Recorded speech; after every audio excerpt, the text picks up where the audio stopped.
On t'a dit que tu manquais de volonté pour faire du sport. Chérie, on t'a menti. Et moi, je vais t'expliquer exactement qui est le vrai coupable.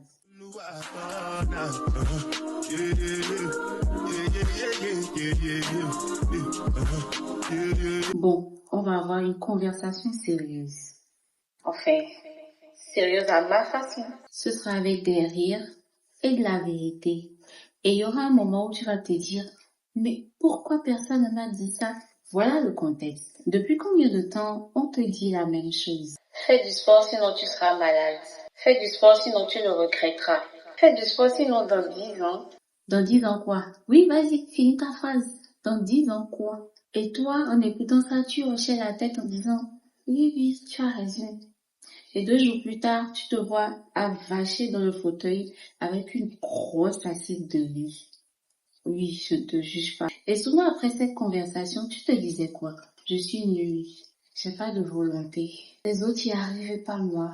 Non, non et non. Arrête ça immédiatement. En réalité, tu n'as pas un problème de volonté. Tu as un problème de direction. Et moi-même, j'ai un problème de direction. On t'a toujours appris à courir loin de quelque chose, mais jamais à courir vers quelque chose. Et aujourd'hui, on va changer ça. Je m'appelle Karina, ta dose de confiance en soi, de féminité et de sujets dont on n'arrive pas à parler ouvertement. Alors installe-toi, prends ton thé, ton jus, ta tisane, si tu fais tes trucs de bien-être, santé, etc. On va passer un bon moment ensemble. Mais avant de continuer, abonne-toi, like, commente et partage. Je vais te raconter quelque chose. Un jour, un homme appelle son ami. On va l'appeler Ryan. Oui, Ryan, c'est le nom que j'ai envie de lui donner. Donc, Ryan a un ami qui vient lui dire, Ryan, mon frère, en fait, ma copine, elle fait aussi. Elle prend du poids et je ne la reconnais plus. J'ai envie de lui dire d'aller à la salle de gym, mais j'ai peur qu'elle se braque. Ryan, donc, l'écoute son bon ami qu'il est et lui pose une seule question. Qu'est-ce que tu lui dis en ce moment? Et son ami lui répond, je lui dis que si elle continue comme ça, elle va avoir des problèmes de santé. Elle doit faire du sport, sinon elle sera malade. Ryan est dépassé. Et c'est exactement là le problème. Quand quelqu'un te dit, fais ça sinon il va t'arriver quelque chose. Qu'est-ce qui se passe dans ta tête? Est-ce que tu as envie de danser, de sauter de joie, de plonger dans le truc? Non, tu te braques. Tu te dis que c'est dangereux et tu n'as pas envie d'y aller ou de faire la chose en question. Pourquoi? Parce que ton cerveau, en fait, il réagit comme une alerte. Il se freine, il se bloque. Et le mot « sinon » est le déclencheur qui fait que ton cerveau se bloque. Sinon, tu seras malade. Sinon, tu ne rentreras plus dans tes robes. Sinon. Chaque fois qu'on te parle comme ça et chaque fois que tu te le dis, ton cerveau se braque et tu vois le sport comme une punition. En général, on ne court pas vers les punitions. On fuit les punitions, n'est-ce pas? Donc, la prochaine fois que tu te dis que tu n'es pas motivé, ce n'est pas que tu manques de motivation, c'est le sinon. Et on va le désinstaller aujourd'hui. On a tous quelqu'un dans notre entourage qui dit « Moi, j'adore aller à la salle de gym. » C'est comme si elle parle une autre langue. Genre, tu aimes aller à la salle de gym? Non, tu adores aller à la salle de gym. Soulever les poids, transpirer, avoir le cœur qui bat, être faible complètement, avoir les jambes qui font mal, les bras qui font mal au point que tu n'arrives plus à soulever tes bras. Dang. Elle dit, oui, moi j'adore ça, mais en fait, elle est folle. Elle adore ça. Est-ce qu'elle est différente de toi, de moi? Non. En fait, son cerveau lui a appris quelque chose que ton cerveau, que notre cerveau ne nous a pas appris. Il a appris à associer le sport à une sensation bonne, à quelque chose qu'il faut désirer, pas à une punition, à quelque chose qui va te faire du bien. Donc la vraie question, ce n'est pas comment je me force à aller faire du sport. La vraie question, c'est comment j'anticipe ma réaction quand j'entends le mot sport. Si ce qu'on anticipe, c'est la douleur, la honte, les regards, la balance qui ne bouge pas, alors notre cerveau va se dire fuis. Mais si le cerveau anticipe la réaction comme quelque chose où tu vas te sentir forte, bien dans la tête, vivante, Alors quelque chose change. Alors revenons à Ryan. Tu sais ce que Ryan a dit à son ami? La prochaine fois que tu vois ta copine, dis-lui, mais dis donc, ton ventre a maigri un coup là. Tu fais du sport en cachette ou quoi? Et l'ami l'a regardé comme s'il lui parlait chinois. C'est tout? Oui, c'est tout. Et 2 semaines plus tard, sa copine s'est inscrite à la salle de gym, toute seule, sans qu'on ne la force, sans qu'on lui dise d'y aller, toute seule. Pourquoi? Parce qu'elle a souri quand l'ami de Ryan lui a dit ça. Elle lui a dit non, non, pas du tout.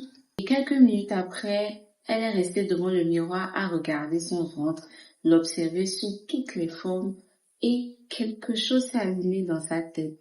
Une image d'elle-même où elle se sentait désirable. Souvent on lui dit parce que tu seras malade. Maintenant on lui a fait un compliment et c'est ce qu'elle voulait. Voilà la différence entre fuir et désirer. Depuis toute petite, on nous a vendu 2 images du sport. La première, c'est pour maigrir, pour rentrer dans les standards, pour réparer ce qui cloche. La deuxième, c'est les avant-après, la transformation totale. La femme qui pleure après avoir vu son avant. Généralement, ces 2 images construisent quelque chose dans notre tête. La pression, la honte et l'obligation. Mais moi, je vais te proposer une 3e image. Toi, maintenant, qui transpire, qui souffre, qui allaite, mais qui rit parce qu'elle n'arrive pas à faire un mouvement, mais qui s'en fout royalement parce qu'elle se sent vivante. Pas pour ressembler à quelqu'un d'autre, mais pour être toi-même, entière, libre, forte. Et c'est ça qui dure. On va jouer à un jeu. Je te dis des phrases et tu me diras dans les commentaires ce que tu ressens. Prête? C'est parti. La première phrase. Je dois maigrir. Tu as senti quoi? Un élan, une force, une envie de sauter? En réalité, non. Une grosse fatigue. C'est normal parce que le je dois, c'est une obligation. C'est qu'on ne nous laisse pas le choix. Et nous, en tant qu'être humain, on a envie de pouvoir faire des choix. La deuxième phrase. J'ai trop mangé hier, il faut que je me rattrape. Celle-là, franchement, ça fait mal rien qu'à y penser. Se rattraper. Quand tu penses à tout ce que tu dois rattraper, parce que tu as trop mangé hier, déjà en fait, tu n'as plus envie de trop manger, parce que tu sais que tu dois rattraper. Et rattraper, de quelle manière tu vas rattraper pour pouvoir perdre tout ce que tu as emmagasiné. Franchement, c'est comme si on doit quelque chose à notre corps. Tu as mangé, tu es une humaine et basta. La troisième phrase. Si je ne fais pas du sport, je vais encore grossir. Et voilà notre ami sinon déguisé en si je ne fais pas.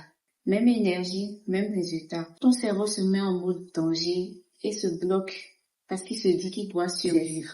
Maintenant, faisons le même exercice avec des phrases différentes. La première phrase. J'ai envie de sentir mon corps plus fort aujourd'hui.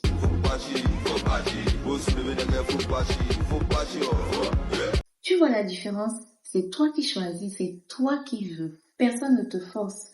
Et un corps qui se sent fort, c'est désirable. C'est quelque chose vers lequel on va. La deuxième phrase. Mon corps mérite d'être bougé, pas puni. Ça, en fait, si on se dit ça tous les matins, notre relation avec le sport va complètement changer. Parce qu'on passe de « je dois réparer quelque chose » à « je prends soin de moi ». Et ce « moi », ça a de la valeur. La troisième phrase. Je veux voir ce que je suis capable de faire. On sent un truc là. C'est de la curiosité. Et la curiosité, c'est irrésistible. Le cerveau, en fait, il adore découvrir, il adore explorer. Dès qu'on formule le sport comme une découverte, c'est quelque chose qu'on suit naturellement. Bon, tu as compris le principe. Maintenant, passe aux choses sérieuses. Parce que comprendre, c'est bien, mais se lever du canapé, c'est mieux. La première règle, c'est de commencer ridiculement petit. Et quand je dis ridiculement, c'est vraiment ridiculement. On commence déjà par 10 minutes de marche. Simple. Juste marcher dans ton salon, c'est déjà bien. Monter, descendre des escaliers, c'est déjà bien. 10 minutes, c'est mieux que 0 minutes. Et ton cerveau, en fait, il enregistre ça comme on l'a fait. Et il a envie de recommencer le lendemain. J'ai déjà fait cette expérience-là. Franchement, c'est tellement gratifiant. L'objectif, ce n'est pas de transformer ton corps, c'est de créer une habitude entre toi et le mouvement. La deuxième règle, c'est de faire quelque chose que tu aimes. Arrête de chercher quelque chose de très efficace pour perdre du poids. Est-ce que tu te lèves le matin pour te dire « Ah, j'ai trop hâte d'aller souffrir ». Non. Enfin, tous les gens normaux. Alors trouve ce qui te donne envie. La danse, la natation, le vélo, la marche. Trouve ce qui te fait envie. Si tu aimes ça, tu continues. Si tu te forces, tu abandonnes. C'est mathématique. La troisième règle, c'est de séparer ton corps de la perte du poids. Je sais ce que tu es en train de penser. Du genre, Carla, si je ne fais pas de sport pour perdre du poids, comment je fais? Tu fais du sport pour te sentir forte, pour avoir de l'énergie, pour te sentir mieux, pour mieux dormir. Quand le sport devient une punition, ton cerveau fuit. Mais quand le sport devient comme un cadeau que tu te fais, ton cerveau, il revient, il continue. La quatrième règle, c'est de te célébrer avant d'avoir bien fait. Après chaque séance, même si tu n'as fait que 12 minutes et que tu es complètement essoufflé parce que tu n'as fait que 2 mouvements, dis-toi, je l'ai fait. Et non, c'était nul. Ne te dis pas, j'aurais pu faire plus. Non, dis-toi, je l'ai fait. J'ai pu commencer quelque part. Le plus important, c'est de célébrer cette petite victoire. Voilà, on a fait le tour. Tu n'as pas un problème de volonté. Tu n'as jamais eu un problème de volonté. Maintenant, tu sais pourquoi la peur, ça ne marche pas. Tu sais pourquoi certaines femmes adorent le sport. Et ce n'est pas parce qu'elles sont différentes de toi. Tu sais maintenant quel mot crée un mur dans ta tête et quel mot ouvre les portes. La question maintenant est, qu'est-ce que tu fais de tout ce que j'ai eu à dire? Je vais te proposer quelque chose. Cette semaine, trouve une activité que tu aimes faire, quelque chose qui te fait sourire. Et fais-le juste pendant 15 minutes. Fais-le n'importe où, que ce soit dans ta chambre, dans ton salon, sur ta terrasse, vraiment n'importe où. Et à la fin, dis-toi, je l'ai fait. Ne te dis pas, c'était nul, j'aurais pu faire mieux. Non. Sache que tout le reste viendra après, parce que c'est en pratiquant, en évoluant, en avançant, qu'on arrive à mieux faire. On ne fait jamais tout d'un seul coup. Si cette vidéo t'a parlé, envoie-la aussi à une femme qui se bat contre ça. Une amie, une sœur, une cousine. Quelqu'un de proche de toi qui dit à chaque fois, lundi je vais commencer depuis 6 mois. Ce n'est pas pour lui mettre la pression, mais pour lui faire comprendre en fait pourquoi son cerveau est bloqué. Et abonne-toi si ce n'est pas encore fait, parce qu'on a beaucoup de choses à partager ensemble. Sache que tout ce dont je parle, c'est aussi ce qui m'arrive. À très vite.